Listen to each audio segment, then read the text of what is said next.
Fala pessoal, tudo bem com vocês? Então, dando prosseguimento aí à nossa aula de revisão, né? O nosso aulão de revisão.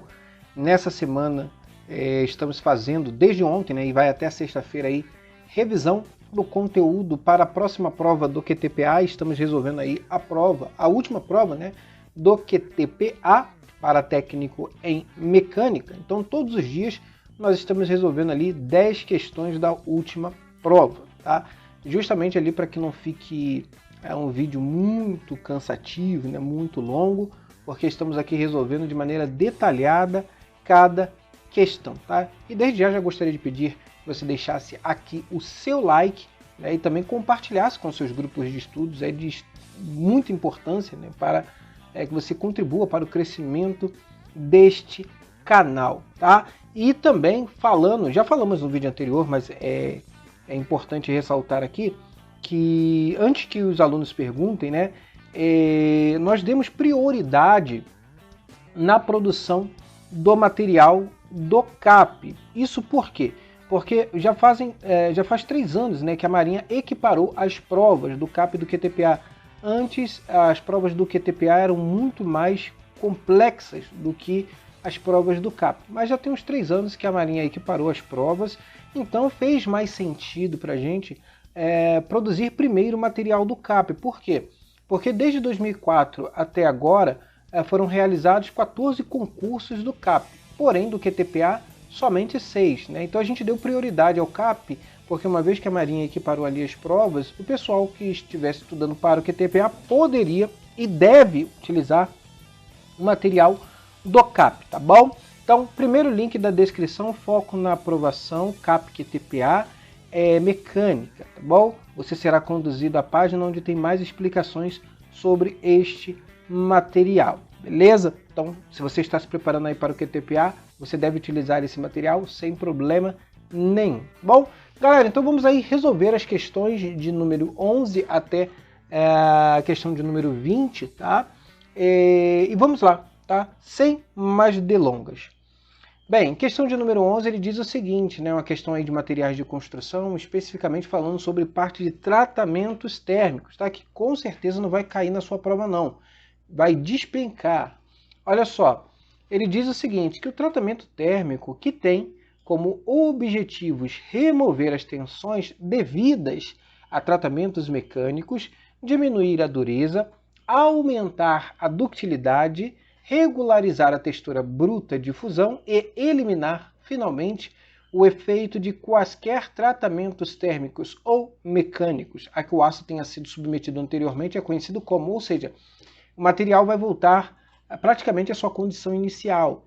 Que tratamento é este, né? Bem, na alternativa A ele fala que é o recozimento, a alternativa B ele fala que é o revenimento, a alternativa C, normalização, D, têmpera e a alternativa E ele fala sobre o coalescimento. Bem, pessoal, eu vou dar aqui uma breve explicação, tá? Esse tratamento que ele está se referindo é o de recozimento. Nós veremos mais detalhes posteriormente. Revenimento ou revenido é aquele tratamento que se realiza depois da têmpera, né? Que está na alternativa D. Então, primeiro você faz a têmpera para promover a modificação estrutural do aço, né? Ele vai ter uma estrutura martensítica, porém, isso é obtido, né, através de uma mudança estrutural depois de um resfriamento brusco, e isso o material fica mais duro, né, fica mais resistente, porém esse resfriamento brusco promove tensões internas, o que acaba tornando o material frágil. E aí a gente faz o revenimento, porque aí o material ele vai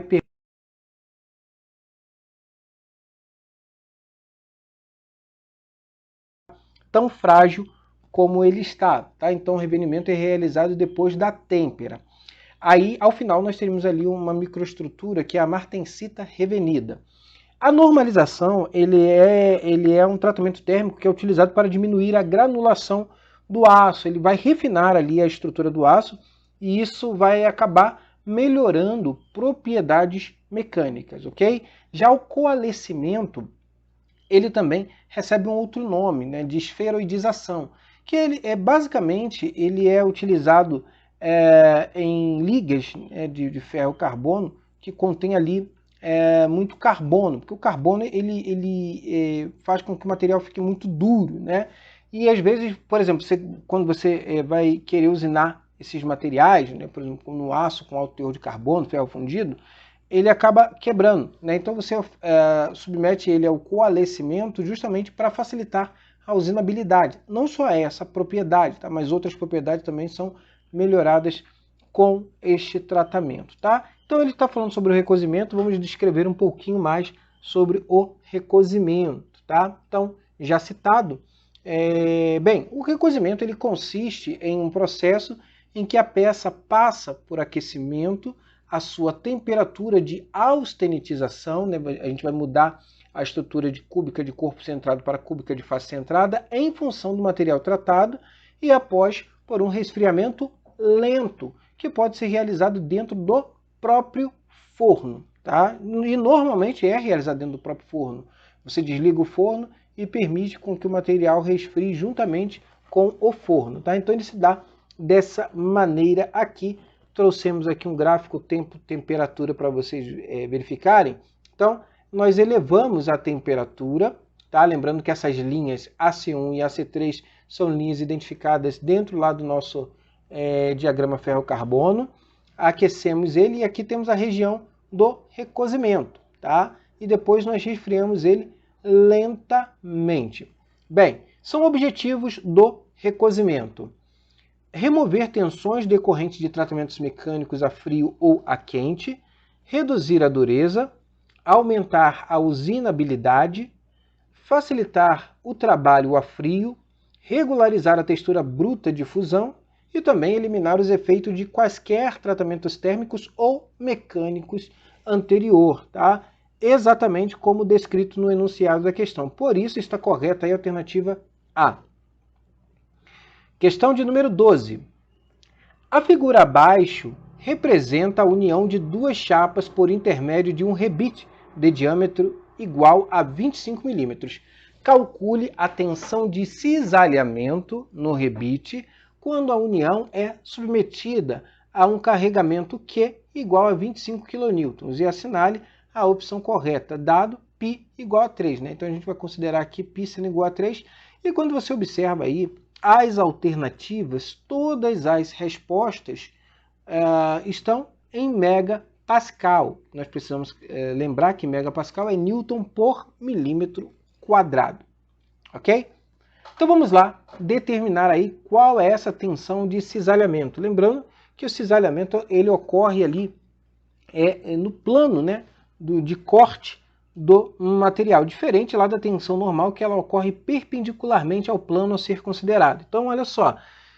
Então, temos aí a força ao diâmetro do rebite, π considerar igual a 3, e precisamos determinar a nossa tensão de cisalhamento. Então, a primeira coisa que nós precisamos identificar é a região que estará sendo cisalhada, ou seja, sofrendo o corte. Então, aqui temos a área cisalhada. E essa área cisalhada, né, nós temos apenas a informação do diâmetro desse rebite. Precisamos saber que a tensão de cisalhamento, e ela é dada pela letra τ, é igual à força sobre a área, nesse caso a área cisalhada. Como estamos falando aí de uma seção circular, né, pois foi nos dado o diâmetro, então podemos determinar que a área é igual a π vezes o diâmetro ao quadrado sobre 4. Logo, né, como π é igual a 3, a nossa área vai ser igual a π vezes 25 ao quadrado sobre 4. Ou seja, teremos uma área de 468,75 milímetros quadrados. Essa é a nossa área. Relembrando que a tensão de cisalhamento é igual à força sobre a área, teremos então que a tensão de cisalhamento é igual a 25 vezes 10 ao cubo, né? Lembrando que K é o prefixo para 1000, ou seja, 25.000 newtons, dividido por 468,75 milímetros quadrados. Lembrando que newton por milímetro quadrado é megapascal. Assim, o resultado já sairá em megapascal. Ou seja, a nossa tensão de cisalhamento será de 53,33 newton por milímetro quadrado. Ou seja, bem próximo aí de 53 megapascal, tendo em vista que ele mandou a gente considerar π sendo igual a 3.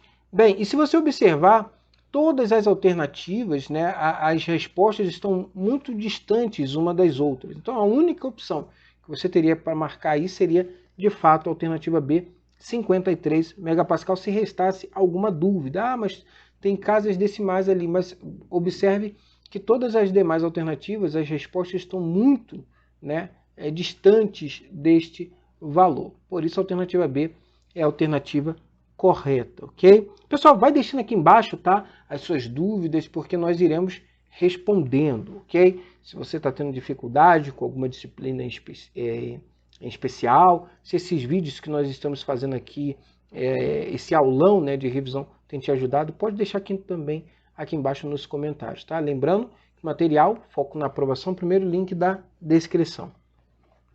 Questão de número 13. Assinale a opção que apresenta apenas elementos de apoio de máquinas. Tá? Então, temos aqui uma questão de elementos de máquinas e ele pede que você identifique quais são esses elementos. Né? No caso, elementos de apoio. Você sabe que dentro de elementos de máquinas temos diversos elementos. Né? Temos elementos de fixação, elementos de apoio, né? Como a própria questão pede, elementos de transmissão e muitos outros elementos. Ok? Vamos lá, então. Na alternativa A ele fala que é parafusos e pinos, alternativa B, correias e engrenagens, alternativa C, pinos e engrenagens, D, correias e guias, e alternativa E, buchas e guias. É o tipo de questão que você pode fazer aí por eliminação, tá? Se você souber ali a classe, né, de cada um dos elementos apresentados nas alternativas, você mata a questão sem maiores problemas. Bem, como ele está falando sobre elementos de apoio, bem, eles são, tá, basicamente 4. Bem, os elementos de apoio consistem de acessórios auxiliares para o funcionamento de máquinas. São elementos de apoio. Temos as buchas, como vocês podem verificar aí, que são elementos de máquinas de forma cilíndrica ou cônica, e elas servem para apoiar eixos e guiar brocas e alargadores. Temos também as guias, né, que tem a função de manter a direção de uma peça em movimento. Outro elemento são os rolamentos, né, que são elementos que têm a função de carregar e suportar cargas, ou seja, seu objetivo é facilitar e apoiar a ação rotativa de um objeto, reduzindo o esforço e a força para a locomoção dele. Também temos os mancais, né, que se dividem ali em mancais de rolamento e de deslizamento, né, que são elementos mecânicos projetados para dar sustentação a um eixo enquanto ele rotaciona, mantendo-o em sua posição original. Então temos aí as buchas, guias, rolamentos e mancais, basicamente, como elementos de apoios. Tá? Por isso, está correta aí a alternativa E, buchas e guias. Próxima questão, pessoal, questão aí de número 14. Uma questão que você vê quando você está estudando processos de soldagem, né? Onde ele fala o seguinte, que a figura a seguir representa os componentes do maçarico de soldagem que é empregado na soldagem a oxiacetileno. Associe os números desses componentes às suas identificações. Tá? E aí temos aí identificações: misturador, bico, regulador de gás, injetor e lança. E ele fala o seguinte, assinale a opção que apresenta a sequência correta. Então nós veremos cada um desses elementos, tá? E faremos um pouquinho aqui a explanação sobre a funcionalidade desses elementos. Tá? Então vamos pegar aqui o nosso maçarico, né? As partes deles. Bem, a parte 1 é o injetor, né? Bem, neste maçarico, o acetileno, né, que está a baixa pressão, é aspirado pelo oxigênio, que estará a alta pressão, pelo princípio do tubo de Venturi no misturador. Então, o 1 é o injetor. O 2 é o misturador, justamente onde ocorre a mistura dos gases em proporções iguais. O número 3 é o regulador, né? Sua função é de baixar a pressão do gás ao valor desejado pelo usuário e mantê-la estabilizada, independente de flutuações de pressões no cilindro. Já o número 4 é o que nós chamamos de lança, e o número 5 é o bico, né, que é montado na cabeça do maçarico, como você pode verificar, com o intuito de manter separadas as misturas dos gases e é utilizado para direcionar esses gases para a superfície a ser cortada através de orifícios em seu interior. E esses orifícios servem para determinar a capacidade do corte do maçarico, tá? Então a sequência correta vai ficar assim: 2, misturador, 5, bico, 3, regulador de gás, 4, injetor e 4, na verdade, né, lança, né? Então é 2, 5, 3, 1 e 4. Portanto, está correta aí a alternativa B de bola. Próxima questão, questão de número 15. Assinale a opção que apresenta a principal função da lubrificação. Nós sabemos que a lubrificação industrial é um processo de extrema importância dentro da indústria, né? Não só dentro da indústria, mas na maioria dos segmentos, né? E o que acontece? E observe o seguinte, que ele está solicitando a principal função. Nós sabemos que a lubrificação exerce diversas funções, mas ele quer aqui a principal. Alternativa A, aumentar a temperatura das peças. B, aumento de velocidade de rotações. C, formação de sujeira. D, redução de atrito. E alternativa E, polimento. Vamos então à resolução dessa questão. Bem, a lubrificação é uma operação que consiste em introduzir a substância apropriada entre superfícies sólidas que estejam em contato entre si e que executam movimentos relativos. Essa substância apropriada normalmente é um óleo ou uma graxa que impede o contato direto entre as superfícies sólidas. Quando recobertos por um lubrificante, os pontos de atrito das superfícies sólidas fazem com que o atrito sólido seja substituído pelo atrito fluido, ou seja, em atrito entre uma superfície sólida e um fluido. Nessas condições, o desgaste entre as superfícies será bastante reduzido.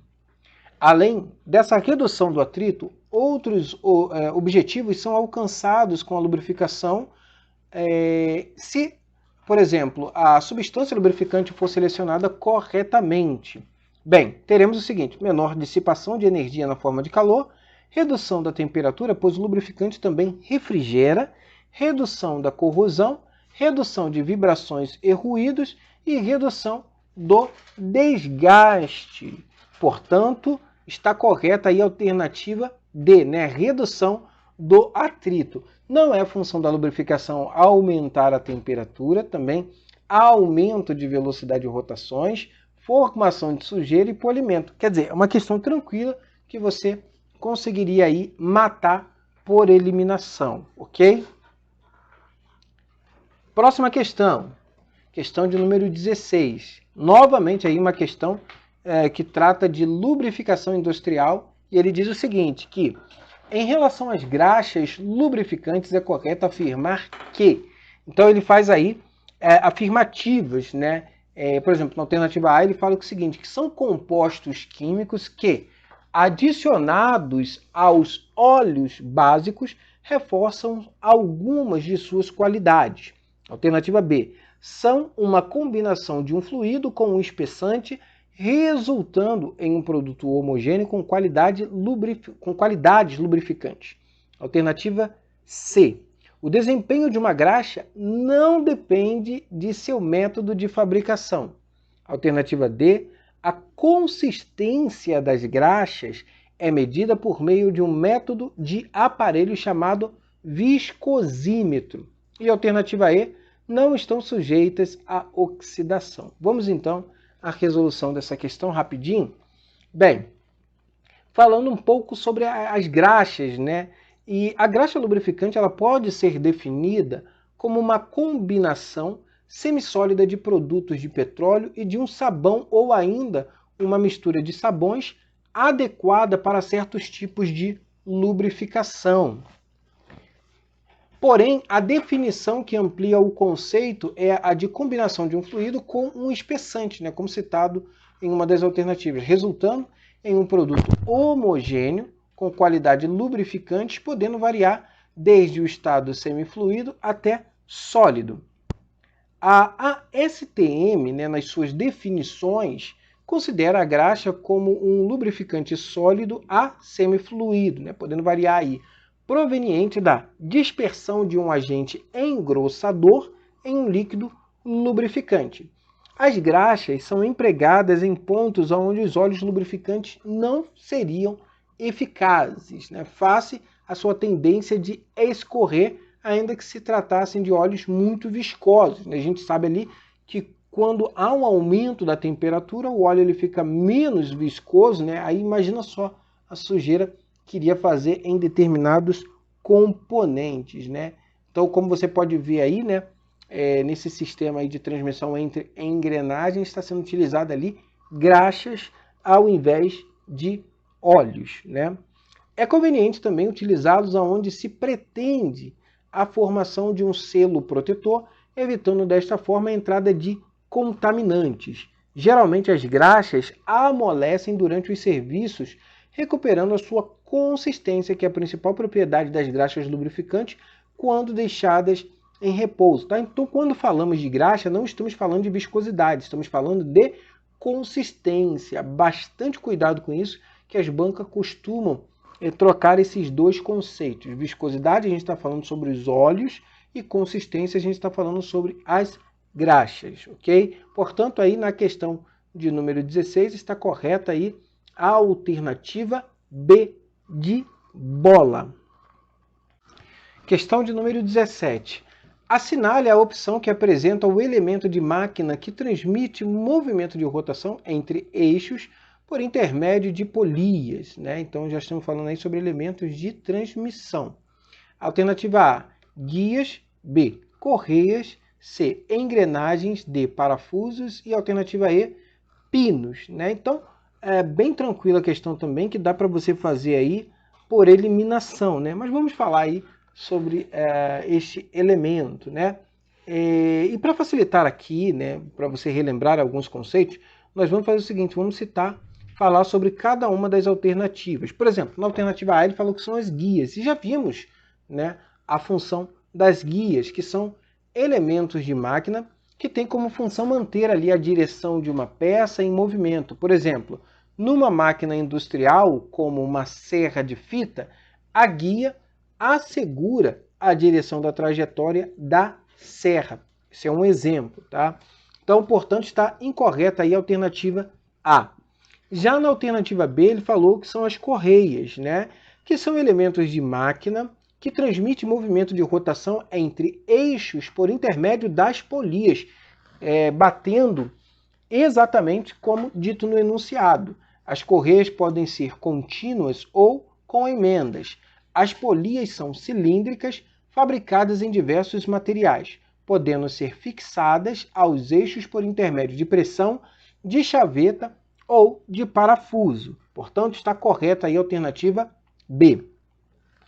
Já na alternativa C, ele falou que são as engrenagens, né? Que são elementos mecânicos compostos de rodas dentadas que se ligam a eixos aos quais imprimem rotação e torque, transmitindo assim potência. As velocidades rotacionais e os torques de suas engrenagens diferem em proporção aos seus diâmetros. Os dentes das duas rodas de uma engrenagem têm todos o mesmo formato, como a gente pode ver aí através da representação. Assim, está incorreta a alternativa C. Vejamos agora a alternativa D, que ele cita os parafusos, né? Que são elementos de máquina que são utilizados tanto para fixação de peças como para mover cargas, os chamados parafuso de potência ou então de avanço. A união por elementos roscados permite a montagem e a desmontagem dos componentes quando necessário. Tá? Então, basicamente temos dois tipos aí de parafusos, né? O de fixação e aqueles que são utilizados ali para movimentação. Portanto, também está incorreta aí a alternativa D. Na alternativa E, ele falou que são os pinos, né? Bem, que são elementos de máquinas que têm a finalidade de alinhar ou fixar os elementos de máquinas, permitindo uniões mecânicas, ou seja, uniões em que se juntam duas ou mais peças, estabelecendo assim conexão entre elas, né? Um elemento muito comum aí no nosso dia a dia. Portanto, também está incorreta a alternativa E. E como já visualizamos, na questão de número 17, está correta a alternativa B, correias. Próxima questão, questão de número 18. Assinale a opção que apresenta um ciclo de um sistema básico de refrigeração na ordem que ele ocorre, tá? Então ele quer justamente ali na sequência em que ele está ocorrendo. Estou falando ali a sequência dos equipamentos, né? Bem, observe o seguinte, que na alternativa A ele fala compressão, condensação, expansão e evaporação. Alternativa B, condensação, compressão, expansão e evaporação. Alternativa C, compressão, expansão, condensação e evaporação. Alternativa D, expansão, condensação, refluxo e evaporação. E alternativa E, ventilação, esfriamento, compensação e evaporação. Observe o seguinte, que as alternativas A, B e C, elas estão falando ali sobre os mesmos processos, porém em ordens diferentes. Já a alternativa D e E a gente já pode matar, né? A gente pode eliminar. Por exemplo, a gente não tem, na alternativa D, a gente não tem o refluxo, então a gente já mata a alternativa D.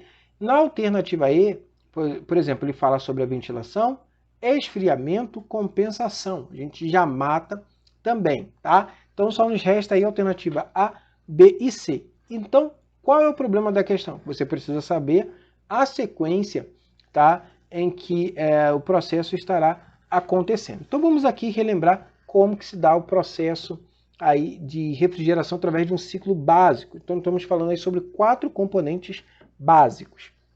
Bem, vamos pegar então aqui esse ciclo básico, tá? A representação esquemática. Nós temos o evaporador, tá? Que vai realizar ali uma evaporação isobárica, ou seja, a pressão constante.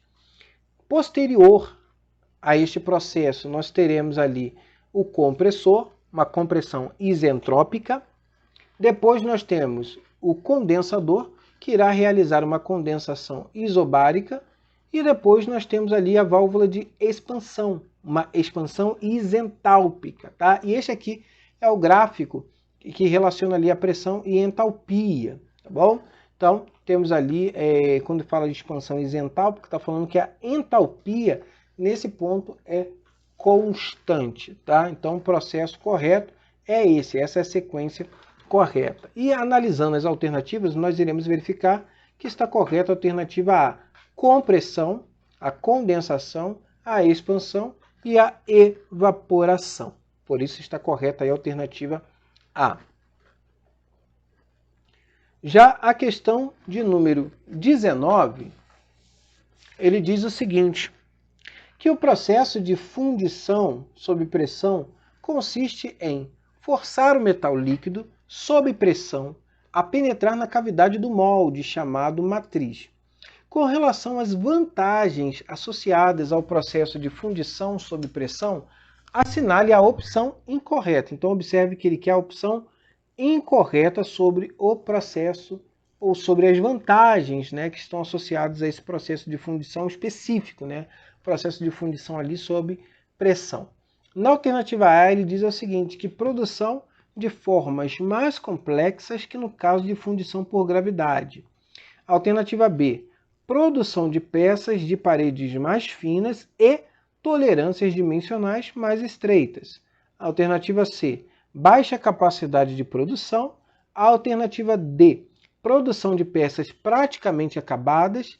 E alternativa E, utilização da mesma matriz para milhares de peças, sem variações significativas nas dimensões das peças produzidas, tá? Então, vamos lá a responder aí essa questão falando sobre este tipo de processo de fundição, que é a fundição por injeção, né, ou também chamada comumente por pressão, que é um processo que consiste em forçar o metal líquido fundido sob pressão a entrar na cavidade da matriz, preenchendo-a no formato da peça que se deseja obter. A partir desse processo, é possível se fabricar peças com as características e complexidade desejadas. Então, vamos citar aqui as vantagens deste processo, né? Bem, primeiro podemos falar sobre a produção de formas mais complexas. Depois, nós temos aí a produção de peças com paredes mais finas e tolerâncias dimensionais mais estreitas. Também temos alta capacidade de produção. Também temos acabamento superficial de ótima qualidade. Temos matrizes de alta ductilidade e também algumas ligas, como por exemplo as de alumínio, apresentam maiores resistências que as fundidas em areia. Agora, citando as desvantagens, nós temos o seguinte, né? Bem, dimensões das peças acabam sendo limitadas, ar retido no interior da matriz pode causar porosidades nas peças, equipamento e acessórios de alto custo, sendo viáveis apenas para altos volumes de produção, e também o processo só é empregado para ligas cujas temperaturas de fusão não são superiores às das ligas à base de cobre, né? Então, portanto, a alternativa a ser marcada aí como incorreta, né, é a de baixa capacidade de produção. Assim, a alternativa C é a alternativa a ser marcada na questão de número 19. E agora vamos à questão de número 20, né, que ele diz o seguinte, que em relação aos tratamentos termoquímicos, coloque V para, no caso, verdadeiro, ou F para falso nas afirmativas a seguir e assinale a opção que apresenta a sequência, no caso a sequência correta, né? Então o que a gente precisa ver aqui? A gente precisa ver, analisar, né, cada uma dessas assertivas e aí nós iremos verificar quais ou qual, né, são verdadeiras e quais ou qual são falsas, né? E aí, ao final, a gente analisa as alternativas e a gente consegue indicar a alternativa correta. Então, o que a gente vai fazer? Vamos analisar cada uma das assertivas.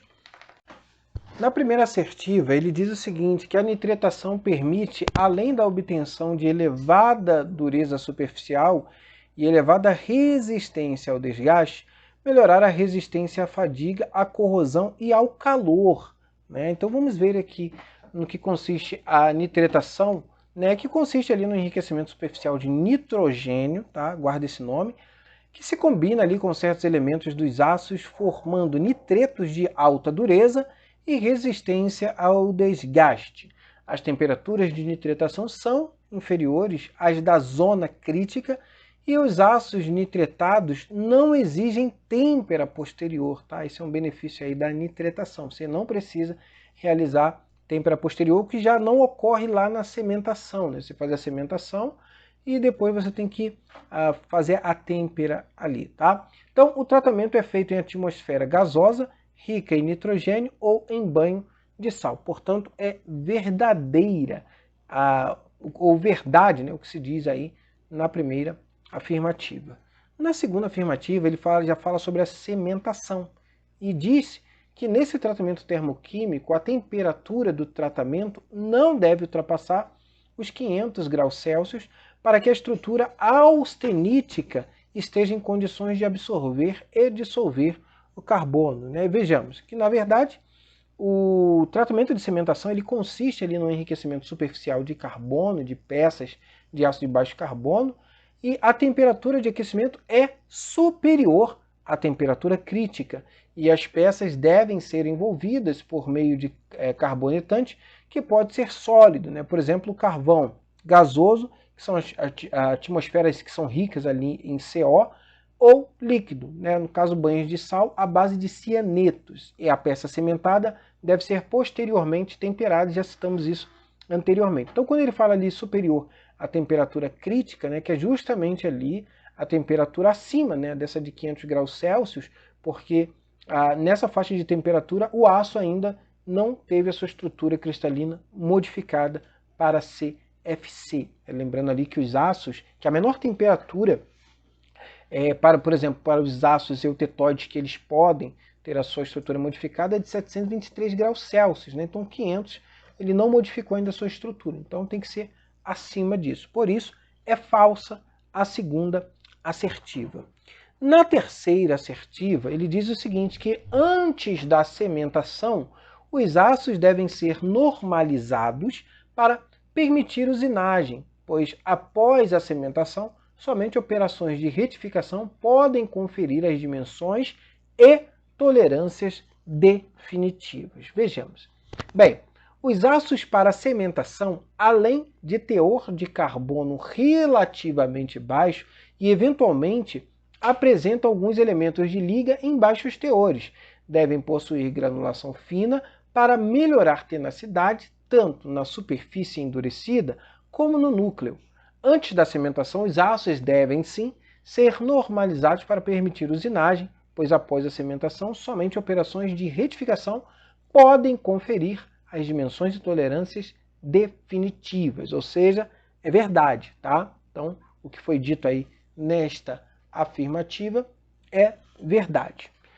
Vamos então para a nossa próxima afirmativa, onde ele fala sobre a cianetação, que consiste no aquecimento de um aço a uma temperatura acima de A1, né, que é aquela linha que a gente identifica lá no nosso diagrama ferro-carbono, num banho de sal de cianeto, fundido no caso, acarretando enriquecimento superficial de carbono e tungstênio simultaneamente. Veja que a cianetação, na verdade, é um endurecimento superficial que consiste na introdução simultânea na superfície do aço de carbono e nitrogênio, tá? E não de tungstênio, levada a efeito em banhos de sal a temperatura acima da zona crítica e exigindo têmpera posterior. Assim, é falso o que se diz nesta afirmativa. Portanto, temos mais uma aí para analisar. Agora ele fala sobre a boretação,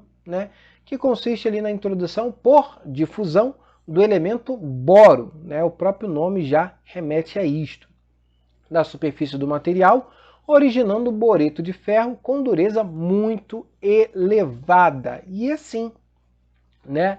E a boretação é um tratamento superficial relativamente recente, né? Consiste ali na introdução por difusão do boro e origina-se o boreto de ferro que possui ali uma dureza muito elevada, né? Podendo variar ali de 1.700 a 2.000 Vickers.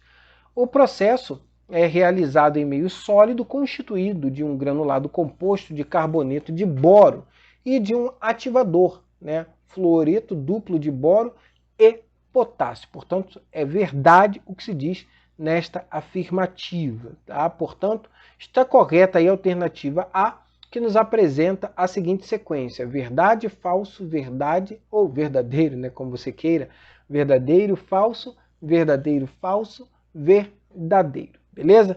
Mais uma aula, hoje mais um aulão aí do QTPA, e amanhã estaremos mais uma vez neste mesmo horário e eu conto com a sua presença, ok? E gostaria muito que você compartilhasse este vídeo com seus grupos de estudos e lembrando, se você ainda não é inscrito no canal, se inscreva, ative as notificações para que assim que postarmos novos vídeos, você seja informado pelo YouTube e prossiga com os seus estudos. E mais uma vez ressaltando, se você quer se preparar ainda mais para este concurso, que vai ser realizado na segunda quinzena agora do próximo mês, segunda quinzena de novembro. Primeiro link da descrição, foco na aprovação. Beleza, galera? Forte abraço! E aí, galera, beleza? Quem tá falando aqui é Maria Carolina, técnica eletromecânica, 23 anos. Eu fui aprovada no CAP Mecânica esse ano e eu vim passar para vocês algumas dicas e um agradecimento ao mestre Edinho. Bom, essa não foi a primeira vez que eu fiz a prova. Na primeira eu não tive um bom desempenho, porém esse ano eu decidi estudar mais e de maneira mais produtiva. Então, para quem vai fazer o concurso do CAP, deve saber que é essencial estudar pelo material da biografia e também resolver provas antigas. Nesse processo, eu procurei a resolução de algumas questões no YouTube, por ser bem complicado resolver algumas por conta própria, e eu encontrei o canal do Mestre Edinho. O mestre tem uma metodologia excelente, então eu curti muito por ter questões tanto do CAP quanto do QTPA e de outros concursos em diferentes níveis de dificuldade, e também pelo suporte que ele dá para os alunos no grupo do Telegram. Várias vezes ele se disponibilizou em pleno sábado ou domingo, criar reuniões para tirar dúvidas da gente sobre questões, resolver na hora. Isso com certeza foi excelente, é um ponto essencial na minha aprovação foi o suporte que ele deu. Então eu estou muito grata, espero que ele possa ir na minha formatura. E é isso aí, vamos estudar e daqui a pouco o edital está saindo. Vocês já podem ver que ele já começou a lançar vários vídeos no YouTube, então se prepara, vamos cair para cima.